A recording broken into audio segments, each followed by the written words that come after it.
Okay, welcome everybody, and thank you for joining us for today's webinar titled Power Policy in Progress, Understanding the Next Phase of the Energy Transition.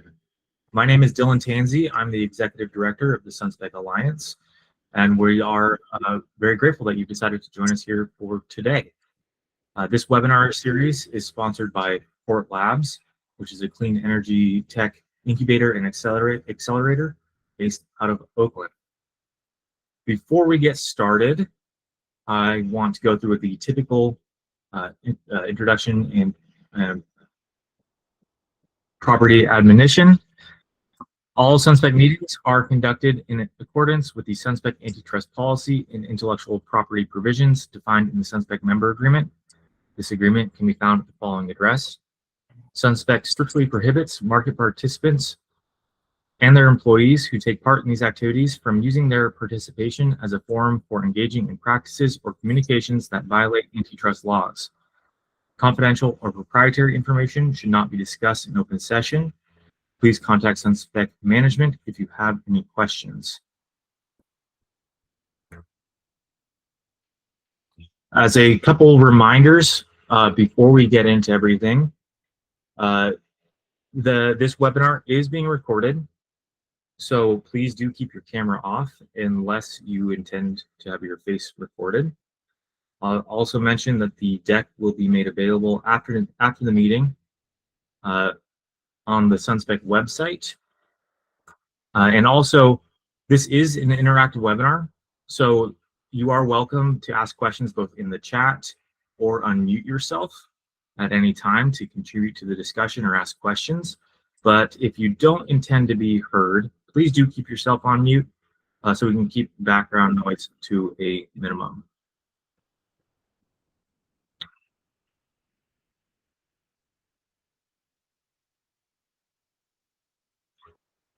So, oh, sorry, actually, yeah, go back to the photos. Thank you. So like I said, this is the second webinar in the 6-part SunSpec Connect Webinar Series. In the first webinar, which we held on October 2nd, about 2 weeks ago, we looked at current events in the industry and the other active SunSpec initiatives, the things that are happening right now. That recording and deck are available on the website for this webinar series. In the next 4 meetings in this webinar series, we're going to be looking ahead and hearing from experts like Steve Kang of Quality Logic, who will discuss the future of the IEEE 23.5 protocol. We'll be hearing from Damon Kocher of SecureG, which is our PKI infrastructure provider, who will be looking ahead to quantum agility and DER PKI rollout. We'll be hearing from Jan Rippengale of Blue Banyan, who's a member of our board, of the SunSpec Board of Directors, who will discuss solar finance and its reliance on data throughout the value chain.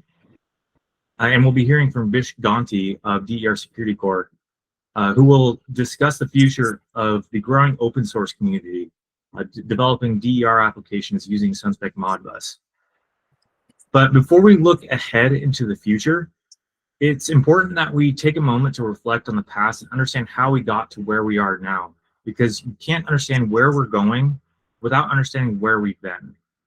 And so to that end, we've invited Dr. Eric Vettel to introduce his upcoming book and discuss the 21st century history, covering the first 15 years from about 2000 to 2016 of the US DER industry.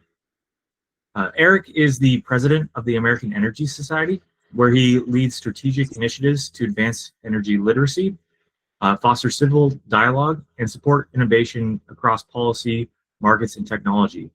He's a historian of science, or a solar historian, with a PhD from the University of Virginia and degrees from Stanford. He's also he has held fellowships at UC Berkeley and directed the Woodrow Wilson Presidential Library.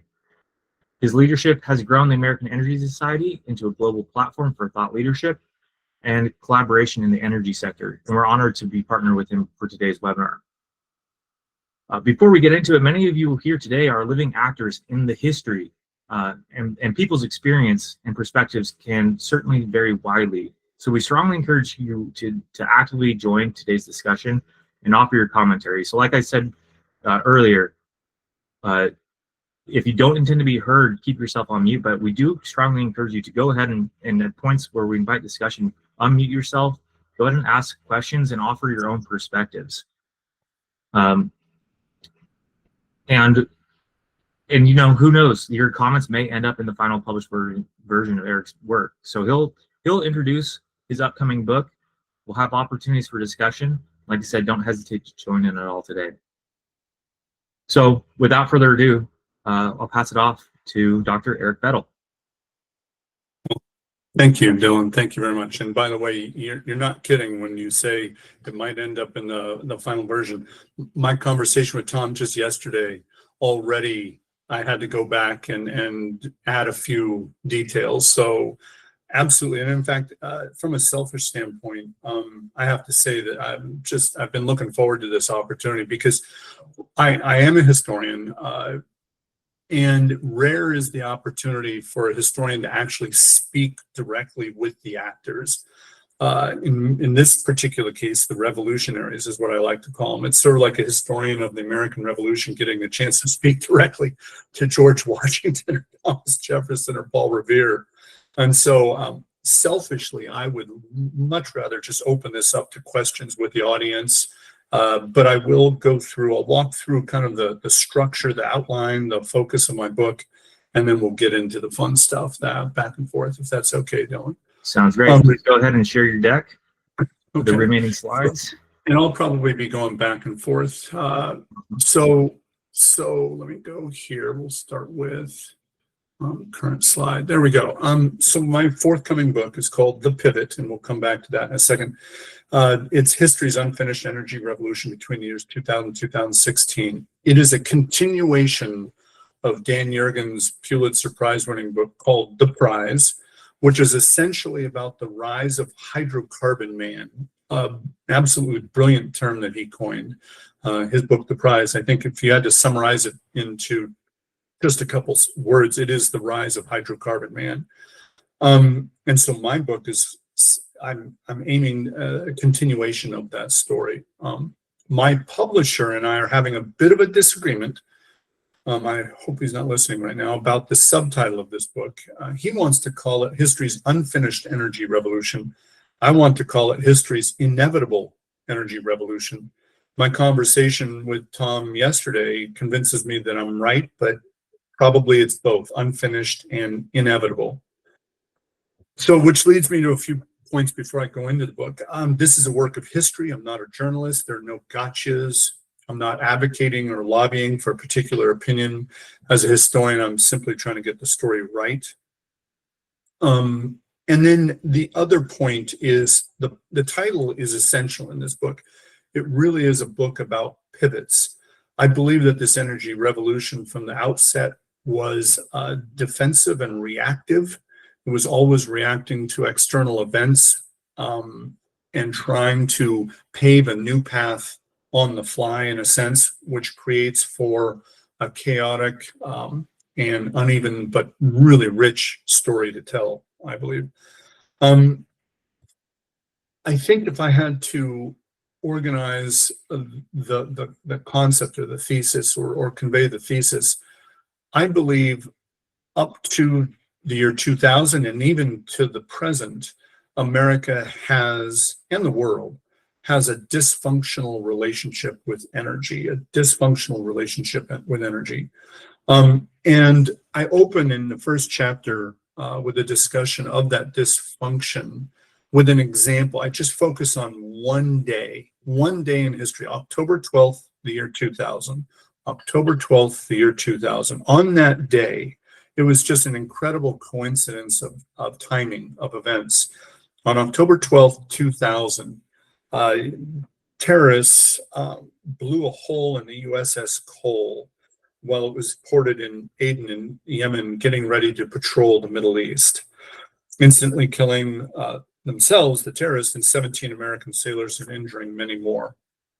Also on October 12th, 2000, on the exact same day, almost the same moment, half a world away in Marta County, Kentucky, a containment wall of a coal slurry pond gave out releasing 300 million gallons of coal ash sludge, which is, by the way, 30 times more toxic than the liquids that leaked from the Exxon Valdez and Alaskan waters a decade prior. By the next morning, that black waste, as thick as a chocolate shake, had drained into the entire region's water table. Also, on October 12th, 2000, and many of you, I think, probably remember this, the wholesale price of electricity purchased by California utilities closed at $1,400 per megawatt hour. Yeah, $1,400 per megawatt hour, or about 800% higher than the year before. And by the way, California's electricity market was so dysfunctional that the state's credit rated lower than junk. Also, on October 12th, the Environmental Grantmakers Association gathered for a retreat in North Carolina.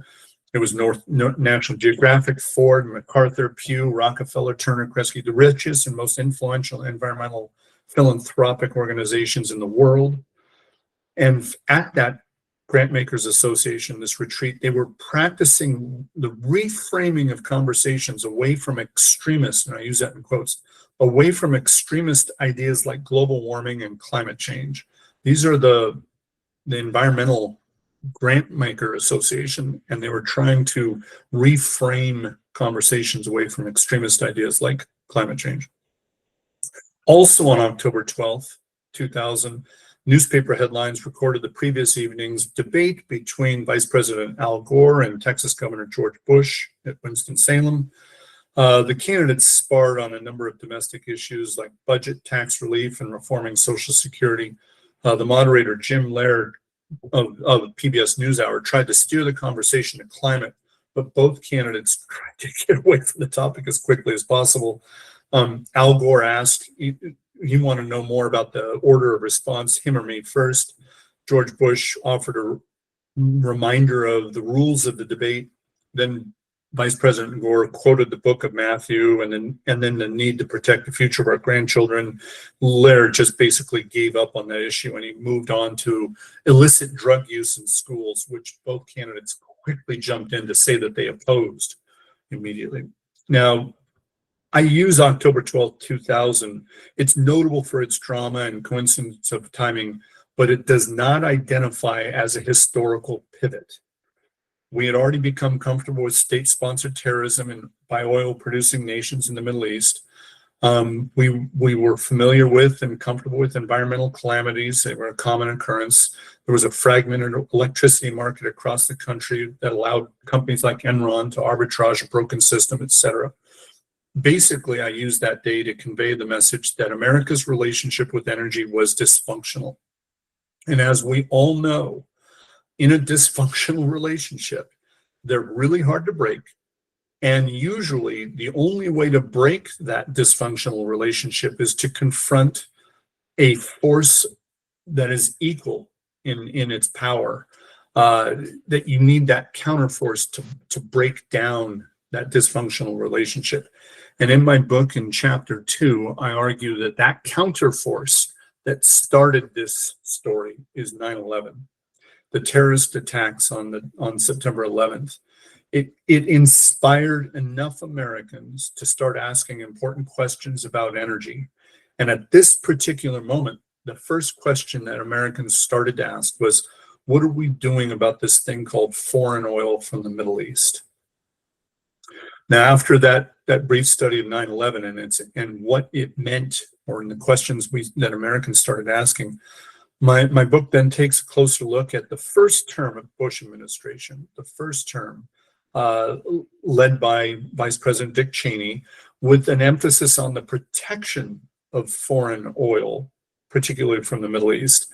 Rather than a takedown, it's not a critique of Dick Cheney and his policies.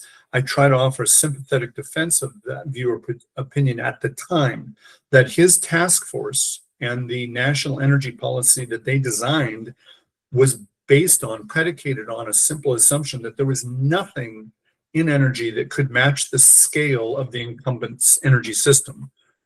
Nothing was ready to match the incumbent scale of the energy system at that moment, particularly led by oil, gas, coal, and the utilities. However, in the shadows of 9/11, this policy to protect foreign oil, in particular from the Middle East, had to be, in a sense, another phrase that was commonly used then, energy dependent. The popular opinion had absolutely turned. And I get to go into the clash, I get to talk about the war in Iraq and the protests. These were the largest protests in human history all over the world, including in the United States. And it gets the Bush administration, in particular the second administration, to pivot themselves. So 9/11 is the first pivot. The next pivot is the grassroots pressure to turn against foreign oil, and the rise of this new idea of becoming more independent in domestic energy. The second term Bush administration, for instance, tries to remake its cabinet, including Secretary Rice, who famously said that America's addiction to foreign oil warps diplomacy around the world, or the appointment of Andy Carter to take over the EERE, to more funding for NREL, the national lab in Colorado. And so you start to see the Bush second term White House pivoting in a direction that is away from this relationship or this commitment to foreign oil. But then this was sadly a lot of fun to write this chapter. In April of 2005, many of you might even remember this photo. It was on the front page of pretty much every newspaper. It's a photo of and I don't know why, and no one can explain why the White House staged this photo op of President Bush and Saudi King Abdullah holding hands walking through the gardens of President Bush's Texas ranch, an iconic symbol of America's addiction to foreign oil. Well, the public reacts. Another pivot. Approval ratings for the Bush presidency and Cheney in particular plummet to all-time lows. In fact, Cheney's approval rating was 16%. But Congress pivots away, and they put together an incredibly ambitious 2005 Energy Policy Act. It was no one used the phrase at the time. It would become common later on in another Congress, but they approached this Energy Policy Act, the 2005 Energy Policy Act. They called it an all of the above approach to energy, which included the ITC for solar and direct reference to standard 1547, allowing DER to connect to the grid, of which I think your SunSpec audience is or should be quite familiar with. Well, Congress is so pleased with itself writing this Energy Policy Act of 2005. They go on recess, except that weeks later, on recess, the U.S. is absolutely battered by a series of hurricanes, including Katrina, and there were others too. Here is, for a historian, another pivot. And there's the Energy Policy Act, and there's the reference to IEEE. I get so deep into the book, I'm sorry, I'll catch up on the slides. Katrina, as you probably many of you well remember, it was devastating, but it also adds a new conversation to this idea of an energy revolution. All of a sudden, what was once a talk about becoming energy independent now adds another layer of conversation about the climate. That climate becomes in part a more forceful, more purposeful part of that conversation. And then I'll dig in a little more into greater detail here, just because of this particular audience. And what I argue, the solar revolution begins during the 2005 holidays, right after the series of hurricanes, including Katrina. The solar revolution begins in the 2005 holidays when 3 IPOs drop, including Sun Power, I think it was. But I also, in this chapter, get to reference a special episode of Oprah with her sidekick Leonardo DiCaprio on climate change. This is also the timing of the release of Al Gore's Inconvenient Truth.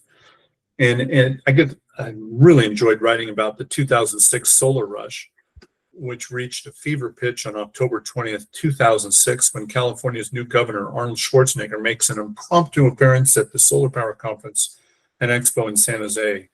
And by the way, the crowd went nuts when he said 1 million rooftops.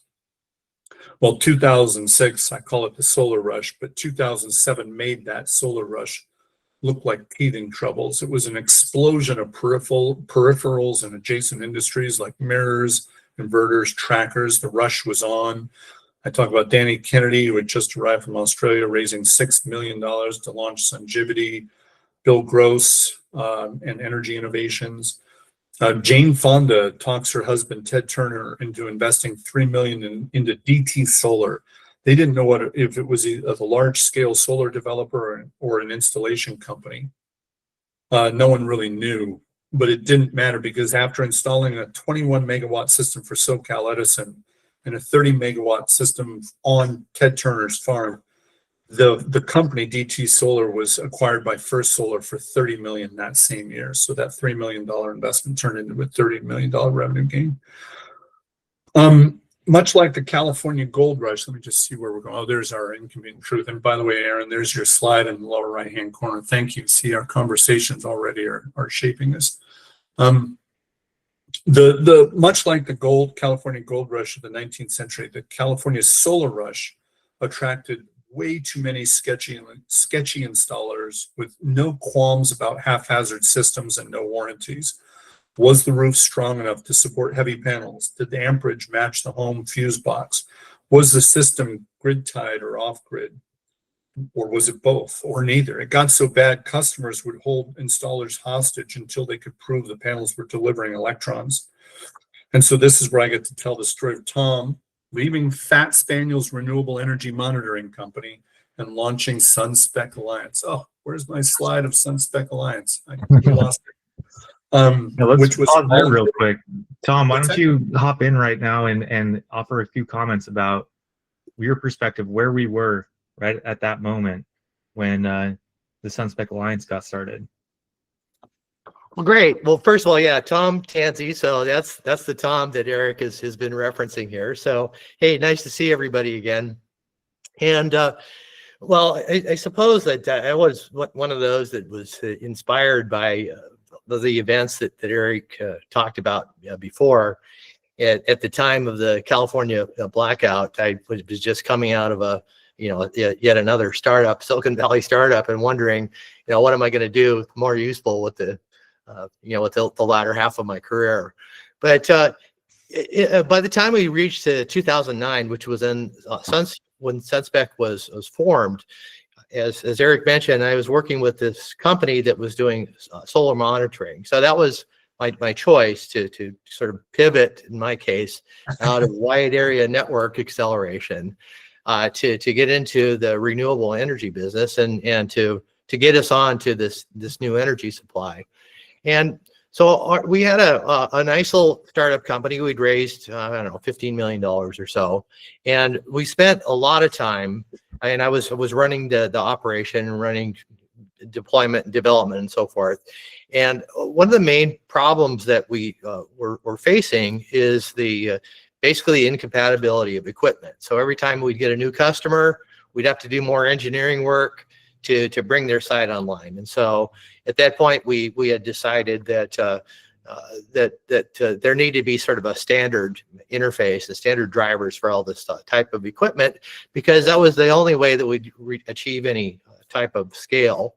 I'll also mention that right about that same time, the German market, which was really starting to roar with the feed-in tariffs and so forth, was experiencing grid stability problems because it had been so successful at installing solar that they ran into what was known as the 50.2 hertz problem. And what that means is that the nominal frequency of the German grid is 50 hertz, and once you get 0.2 of a hertz above that, then the inverters start tripping off. So instead of providing grid support, they actually become grid destabilizing. And so another thing that happened in that year is the United States, which effectively kind of invented the solar business in the first place. I mark that as the time that it really decided to get serious about entering the business. Yes, there was a lot of enthusiasts at that time that were building the market and was growing rapidly, but nowhere near the rate that the European market was growing. But Europe achieved this accomplishment where they had 5 to 15% penetration of solar, and their inverters started tripping off, and so U.S. innovators came to the fore to help invent or largely define the smart inverter.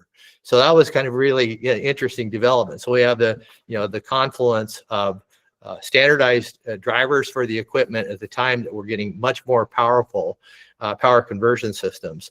And from there, that's SunSpec then went from a company that was building interfaces for all types of supporting equipment, meters, trackers, combiner boxes, you name it, to where we really started to hone in on the inverter as the main, the brain of the system, the thing that needed to be most standardized. And what got dragged along with that, of course, were the meters and batteries as well, to the point where we're at today, where we're more involved in sort of grid support and ancillary market operations that exercise these inverters than just doing the basic power conversion that these things were originally set out to. I have a question. That's really what I find. There's so much there, and thank you. Unbelievable. There's so much there. What's interesting that you mentioned here is not that technology, the inverters, the monitoring technologies, all that. It's not that these technologies were initiating a technological revolution, but Right. they were actually being created in order to gain some sort of semblance of order in a revolution that was happening. Do you see what I'm saying? It's a cause and effect issue that many, we think about the car, the innovation of the car, which creates this transportation revolution, and we can go through all these, but in this particular case, this energy revolution, what you're describing is incredible, that technologies were reacting to something that was just a mess. Yeah, and to that point, and this was a real head scratcher for me at that time. The solar business was a $200 billion a year, approaching $200 billion a year even that time. Maybe it was 150 billion, but it's now 250 billion. But in any case, it was the type of a problem that I guess I never had really worked on before, where it was all about gaining scale and less about any sort of fundamental breakthrough, because the fundamental breakthroughs had been done. Now is this applied side. And it really was about scale. Business models, PPAs, everything was about scale, wasn't it? That's right. Continues to be about scale. And then which is that whole tension between the inevitable and the unfinished revolution, and it continues. But just to finish, and then I want to get into, and maybe some of the people in the audience, I can't tell yet, are younger than you and myself, or at least younger than me. So I'll get into some of the more recent pivots, and I'm not going to go deep into it. Another pivot that I talk about, the collapse of the Lehman Brothers on September 15, 2008, which, look, like you said, Tom, the solar industry was in a precarious scale, creates precarious kind of growth models, right? But the Lehman Brothers collapse and the collapse of the financial system does not help the rise of clean tech. There's also the pivot of the election of Obama.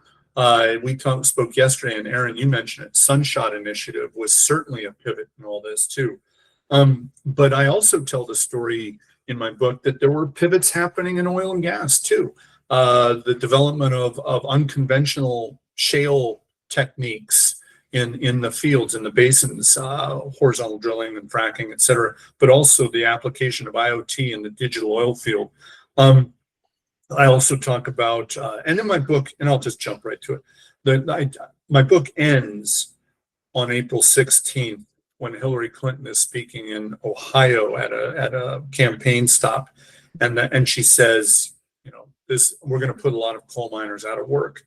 This was the final pivot in this particular part of the story of my book. And I'll pause there. I do want to get back, Tom. I thought your comments were great, and I want to open it up for other comments. But this is a story about pivots, and it is a reactive industry. Would love to hear people's experiences, what they saw, what their motivations were. Did they, if those of you that remember 9/11 or that remember Katrina, that remember that these are historical events during, just from a historian's standpoint, an incredibly rich era. I'll pause there. Aaron, do you want to help guide some questions or seed some questions? Absolutely. Hi, everybody. I am the Aaron that Eric has been talking about. Nice to see that we have a lot of people with us today. If you have any questions, you can raise your hand or you can put them in the chat. Robert Cook just raised his hand. Oh, good. Okay. Robert, please come off mute and ask us your question. Oh, no, I can't hear him. Oh, Robert, you are still muted. I'm still. There you are. I want to thank you, Eric, for this, and I welcome your invitation to have a conversation. My conversation is a little more about the history of our understanding of energy rather than the actual progress in this transition. And my background really in energy comes from the 70s, working with Buckminster Fuller and Amory Lovins, and attending some Club of Rome events with the Limits to Growth team, and the period in 1975 where you had great thinkers working on the basic growth question. And then I'll add Howard Odum, which revolutionized our understanding of how to even analyze energy. And what he brought to the table was this notion that to really understand usable energy, you had to know what the net energy was. And that created a whole kind of pivot in how we were moving forward. So I also was involved with the peak oil organizations in the early and mid the mid 2000s, with both the International and the American Association. Learned a lot about the oil and gas industry, and and peak oil was going to be a pivot. We in the sort of the sustainability sector of this movement were really hoping that peak oil would be the driving force, that just the scarcity issue, the increasing cost of the diminishing rate of returns would drive a basic shift into looking at the economics of the renewable energy revolution. So that's there. But I just want to ask you, in your thinking and writing, to think about this question of what are the possible pivots going forward. We need to accelerate this. The future of the planet depends upon this, and the fuse is very short. And the more we learn about planetary biophysical dynamics, we understand how much shorter this window is. And because many of us activists are grappling with this issue of how do we deal with this urgency problem. It's not something that we can just sit comfortably in understanding the dynamics of energy revolutions through history to the present. But what tools do we have to move this thing in the next 5 years? Because that's, I see our window of changing the trajectory. So Rob, thank you for that. By the way, Robert, incredible. I got to ask you, where are you calling in from? Because I may have to treat you to a coffee. I'm in Tucson, Arizona. Okay, well, I'm going to have to somehow get there. I'm in Half Moon Bay, California. So okay. Somehow, I took some notes, and just incredible. I do want to touch on a couple. I want to get to your questions. I want to touch on the interest of, for me, I was so tempted and drawn to a different book, and I didn't do it.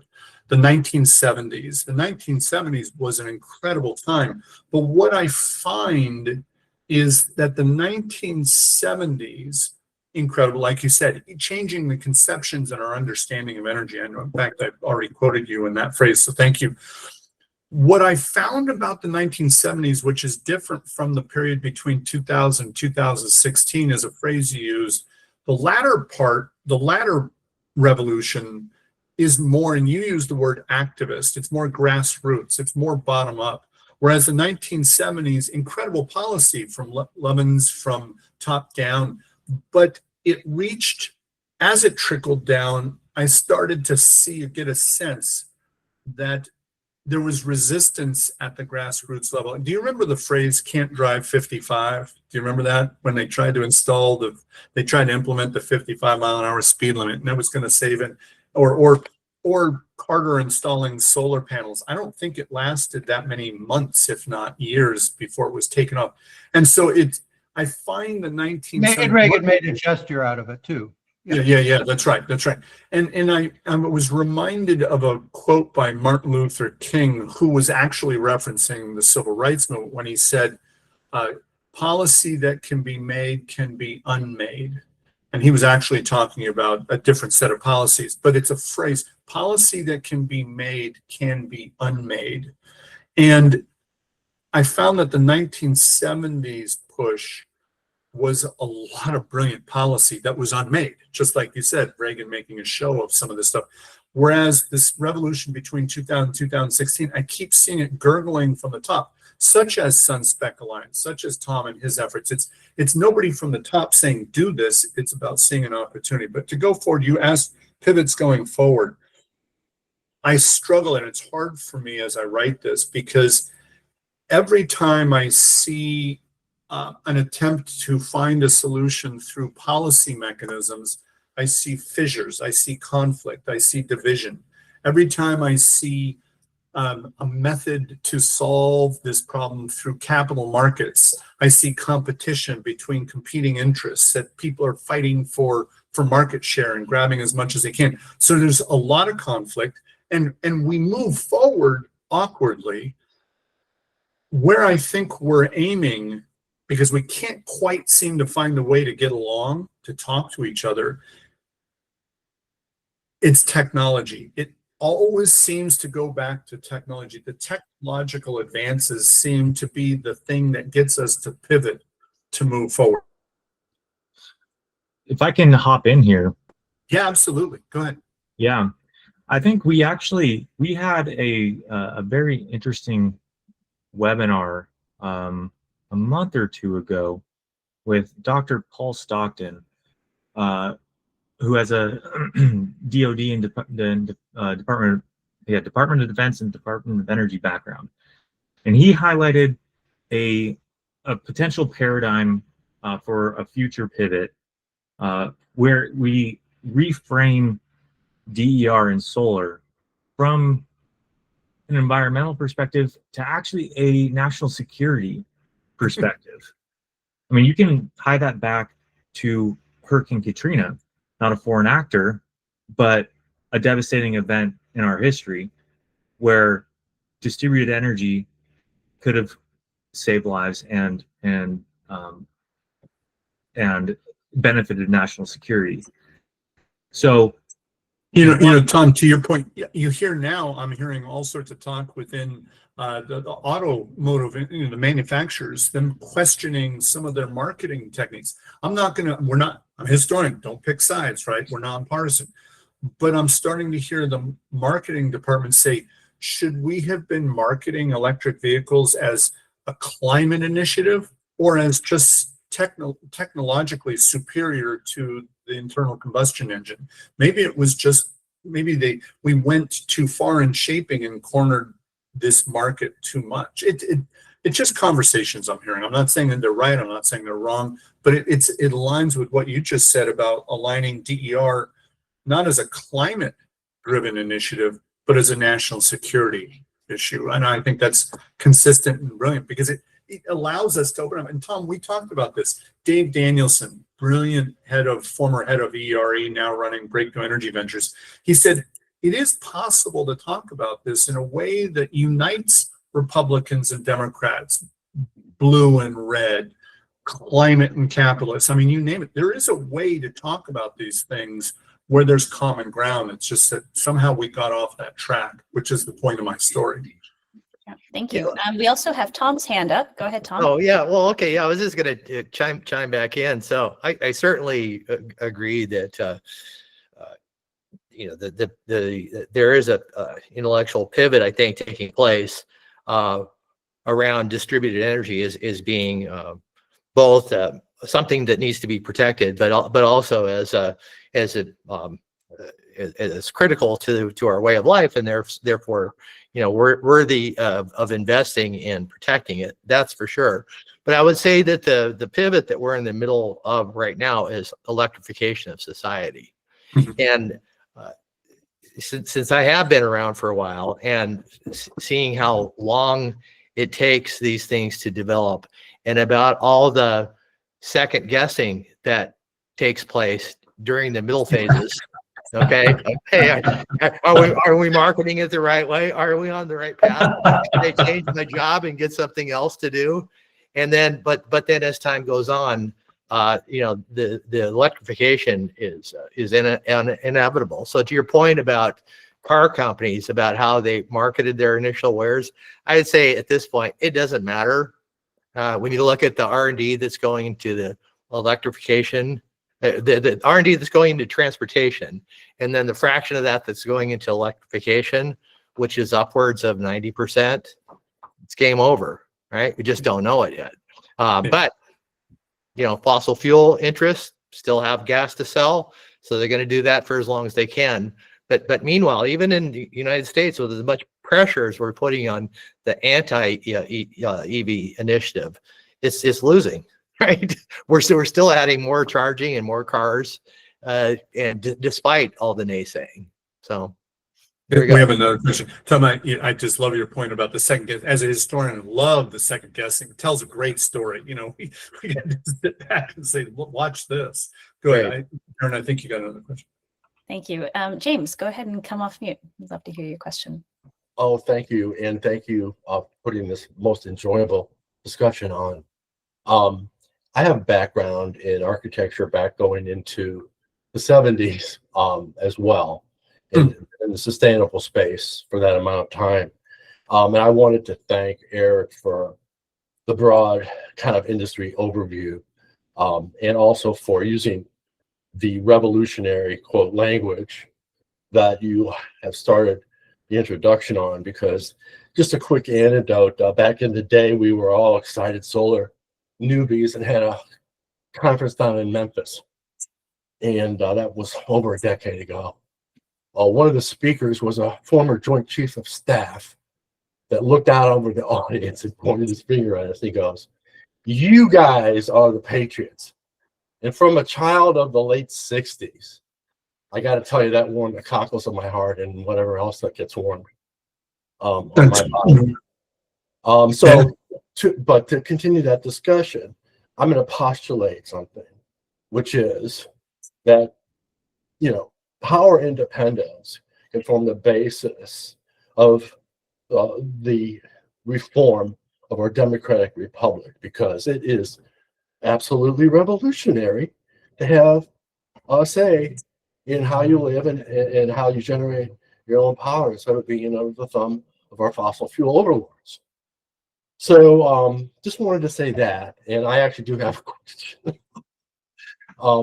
which is what's your feeling on Mark Jacobson's work out at Stanford on the 100% wind, water, solar? And do you think that is a real practical blueprint moving forward for the country and the world? Wow. Okay. Well, thank you for that. Whoa. All right. We can just jump. We jumped in the deep end of the pool here, didn't we? I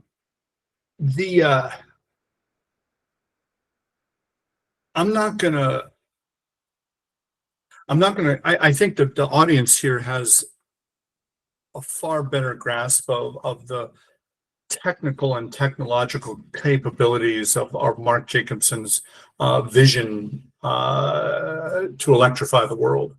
I am humbled by probably the collective. These are the revolutionaries, Aaron. This is like telling Madison, "Nah, you got that point wrong on the Constitution. Nah, I'm going to skip that." This is I recognize. However, having said that, I do write about Mark Jacobson in the book. And it's unfortunate that his ideas surface the first time they really actually surface. And by the way, I think he was on Letterman, and Letterman called him the handsomest man in energy, I think is a phrase, and I'm paraphrasing. But it was unfortunate that, and as a historian, we're very sensitive to timing, that his ideas surfaced at the very moment that the industry was in hyper conflict mode. And I would love to talk with Mark just to hear what he says. Did he get caught up in that conflict? Because he also has a message of markets and new business and new jobs and things like that. But it ended up, his ideas became fodder for others and used as a and weaponized. At the same time, who's the coal? There was somebody else, the coal baron, Murray. Oh my goodness. If you want a story about a character, this guy's. And so what happens is, I think Murray gets a public stage at the same time Mark Jacobson gets this public stage. And that clash, the timing is harmful. I think that was a question from James. And so James, I don't mean to be ducking it, but what I find is Mark's vision. That's a really good answer. And I was lucky enough to see Mark speak at St. Louis University, where I ended up getting my Master's of Science in Sustainability about 15 years ago. I always did wonder why his ideas didn't take more traction, because I think, as you're right, he approached it from an economic common sense basis. And I guess the timing is everything. I don't know, but I really enjoyed meeting him. In timing, and it really is, because the audience, and it goes back to what Tom said earlier, the second guessing. If we're in a context where there's the tendency is less of that, maybe the idea takes hold. But it was just, I'm not going to comment on Mark's the greatness or failures or flaws of his idea, but I do know one thing as a historian: the timing was horrific. It had to be said. But in terms of gaining a wider audience, we were knee deep in it. It was a bad time. But I love the question. He definitely planted a seed there, though, which, as you On say, both sides. on On the both subtitle of your book, is both Yeah. inevitable and already in play. But he planted a seed on both sides and became, but it grew, but it also became poisonous and toxic for another faction at the same time. I repeat, the power, independent power and DER projects have the ability to transform not only our energy grid and society, but our entire, I believe, our entire culture. And the homeland security discussion should be, and it's been on the top of the list. DOD already knew this and made the pivot years ago. Yeah. It's almost like I wish we could slow down and think about how do we want to frame this before we just start talking, right? Thanks so much, both of you. Yeah, this conversation about energy abundance and the availability of profit within energy abundance also leads into our next comment, which is from David Cole. It's in the chat, so if you would like to read it, I will summarize it really quickly. So David mentions that the pivot is happening more than we realize, and DERs, so distributed energy resources such as EVs, are underutilized. EVs can provide power to an individual home as well as the homes around them. And with proper communications and coding, which is, of course, what we're focusing on here at SunSpec Alliance, these systems could potentially handle fully automated grid control in disaster situations. So there's a lot of topics to discuss here. Yeah, go ahead. Can I offer just a thought? I just want to, David, brilliant, this concept of abundance. It's almost like this backdrop theme, isn't it, David? When we act as if there's there's not enough customers, there's not enough markets, there's not enough people that are interested in our idea, and we approach it in a way that is there's a lot of competition, and that's okay. But at the same time, we're missing so many opportunities, as you say, David. We're just it's racing to grab market share and missing some, obvious. It's what is the saying, Aaron? You're stepping over $1 to pick up a penny. There's opportunity right there, and yet we're trying to promote our own view. Yeah, that's right. I don't know. David, I'm just commenting on David. There's an infinite possibility of problems and solutions, and we're starting to recognize those right now. And so, like you said, Eric, we are living in a historical moment, and everything is starting to revolutionize. And it goes back, and yet Tom's comment about second guessing, we're so quick to do that before we see those opportunities that you just mentioned. Frustrating. So I think it was really important that one of our comments came out of Tucson, because there are a lot of interesting developments going on in Arizona right now, with the choice for creating local energy distribution rather than utility-led energy distribution. And I think that we are moving towards a more local and decentralized energy world where we can create abundance rather than hoarding minerals. I see we have another hand raised from Shelley Gordon. Shelley, would you like to come off mute?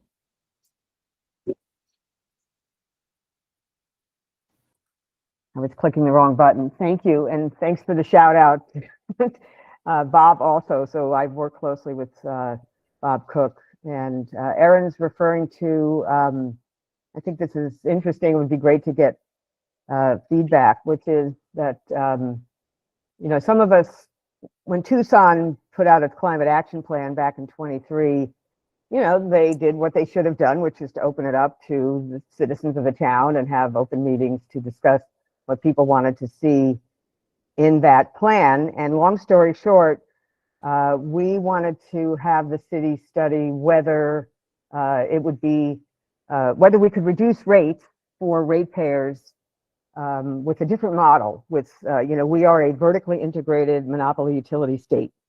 So there's no competition, there's no choice, unless a city forms a utility, and most of those are very small, but not a large one. Anyway, so the city commissioned a study, the results came out. They studied both municipalization and community choice aggregation, which for anyone who isn't familiar with that model, it's basically kind of a subset of a municipal utility where instead of acquiring, condemning the incumbent utility and taking over through eminent domain, they just take over procurement. So the utility, like this kind of functional partnership where the utility still delivers the power, pays for stranded assets. There's a lot to it, but that's the basic concept. And the study showed that both municipalization and community choice aggregation would lower rates for customers. There's obvious reasons for that. They don't have shareholders. They have to pay, dividends too for the capital investments. And there would be a reliable revenue stream coming into the city to fund local energy programs. So both models over a 10-year horizon show that they would lower rates. So then we did a briefing for the entire, as many as we could get, mostly cities and counties in investor-owned utility territory. So we had 3 counties, 13 cities, and 51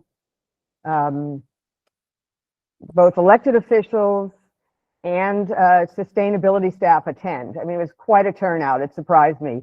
I was thinking maybe we'd be lucky if we get 35, and probably a lot of those will cancel the day of if they have other meetings. They came. And if they didn't, if elected officials couldn't come, they sent office staff. So we all agreed that we need to keep meeting, that this is not just a one and done webinar, no offense, but we have a lot of these where we go and we learn a lot. And then, we go back to our respective lives and jobs, and so we're really trying to make this something that unifies these attendees to continue to pursue alternatives to the investor-owned utility model. At the same time, the rates are going up again. The third time in a row, or the third year in a row, and now the investor-owned utilities are asking for a 14% increase, and they're building way more gas to accommodate data centers. I could go on and on. There's a good reason why we need an alternative, and if this isn't a pivotal moment, I don't know what is. So, Thank you, Shelley. Eric's got a question for you, and and I'd love to hear Eric's. Yeah. Shelley, can I ask you? I know we're running out. I mean, Aaron, I looked at the time, and all of a sudden that was the fastest hour ever. Shelley, absolutely brilliant. The phrases, the themes you're speaking about are center of the right down the middle of the fairway of my book. Localization, unifying, all these themes.